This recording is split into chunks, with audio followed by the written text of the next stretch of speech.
आज 23 तारखेला लातूर जिल्हा बंदची हाक मराठा आरक्षण समितीने दिलेली आहे।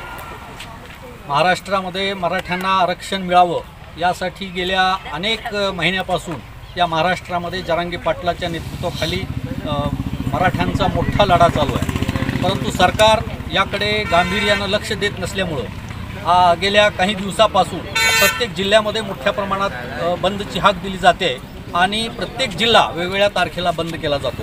आज लातूर जिल्ह्यामध्ये मोठ्या प्रमाणात कडकडीत बंदची हाक दिलेली आहे। गंगापूर गाव या बंदमध्ये मोठ्या हिमतीनं सहभागी झाले। आम्ही सगळं पूर्ण गाव बंद केलं, या गावच्या पूर्ण शाळा बंद केल्यात, या गावचा पूर्ण व्यवहार बंद केला आहे आणि या मराठा आरक्षणाला या गावानं पूर्णपणे झोकून दिलं आहे आणि या मराठा आरक्षण मिळेपर्यंत हे गाव या आंदोलनामध्ये मोठ्या प्रमाणात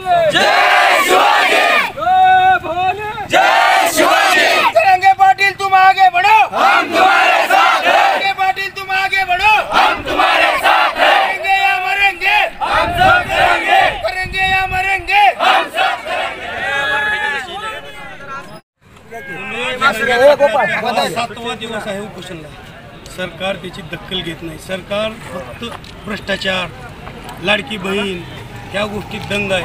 आज एक मराठा योद्धा मनोज जरांगे पाटील प्राण पणाला लावून त्याग करत आहे, त्यांच्यावर सरकारचं कसलंच लक्ष नाही। ना सरकार त्याची दखल घ्यायला तयार आहे, ना सरकार त्याच्याकडे पाहायला तयार आहे। एकनाथ शिंदे यांनी मराठा नेता म्हणून लोकांची अपेक्षा होती, तरी त्यांनी त्याच्यावर कसलाही इफेक्ट झालेला नाही। जे दिलेलं आश्वासन आहे, छत्रपतीच्या पुतळ्याला स्पर्श करून त्यांनी दसरा मेळाव्यात आश्वासन दिलं, पायधुळी तुळवलं, लोकांनी गुलाल उधळला त्याच्यावर पाय उधळला।